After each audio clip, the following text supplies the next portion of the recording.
PCB ICC ନିକଟରେ ଦୁଇଟି ପ୍ରମୁଖ ଦାବି କରିଥିଲା।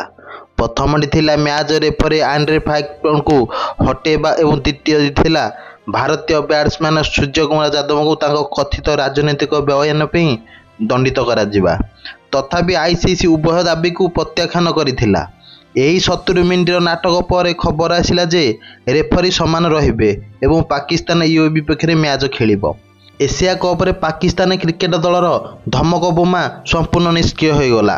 ମ୍ୟାଚ୍ ରେଫରୀ ଆଣ୍ଡ୍ରେ ଫ୍ରାଙ୍କଙ୍କୁ ହଟାଇବା ଦାବି ପ୍ରତ୍ୟାଖ୍ୟାନ ହେବା ପରେ ପାକିସ୍ତାନ ପ୍ରଥମେ ୟୁଏ ବିପକ୍ଷରେ ମ୍ୟାଚ୍ ଖେଳିବାକୁ ମନା କରିଥିଲା, କିନ୍ତୁ ପ୍ରାୟ ଗୋଟିଏ ଘଣ୍ଟା ମଧ୍ୟରେ ସେମାନେ ଆତ୍ମସମର୍ପଣ କରିଥିଲେ ଏବଂ ଦଳକୁ ପଡ଼ିଆକୁ ଓହ୍ଲାଇବାକୁ ବାଧ୍ୟ କରାଯାଇଥିଲା। ଏବେ ପ୍ରଶ୍ନ ଉଠୁଛି, ପାକିସ୍ତାନ କ୍ରିକେଟ ଦଳ ଏସିଆ କପ୍ ମ୍ୟାଚ୍ରେ ସମ୍ମାନ ଏବଂ ଟଙ୍କା ମଧ୍ୟରୁ କୌଣସି ଗୋଟିଏ ବାଛିଥିଲା କି? କାରଣ ହେଉଛି ମ୍ୟାଚ୍ ପୂର୍ବରୁ ଧମକପୂର୍ଣ୍ଣ ମନ୍ତବ୍ୟ ଦେଇଥିବା ପାକିସ୍ତାନ 70 ମିନିଟ୍ ମଧ୍ୟରେ ଆତ୍ମସମର୍ପଣ କରିଥିଲା।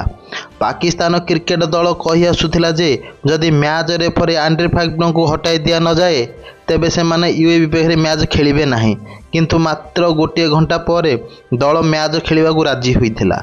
ଆଇସିସି ପାକିସ୍ତାନର କୌଣସି ଦାବି ଗ୍ରହଣ କରିବାକୁ ମନା କରିବା ପରେ ମଧ୍ୟ ବୁଧବାର ମ୍ୟାଚ୍ ପୂର୍ବରୁ ପାକିସ୍ତାନର ଧମକ ବୋମା ଫୁଟିନଥିଲା।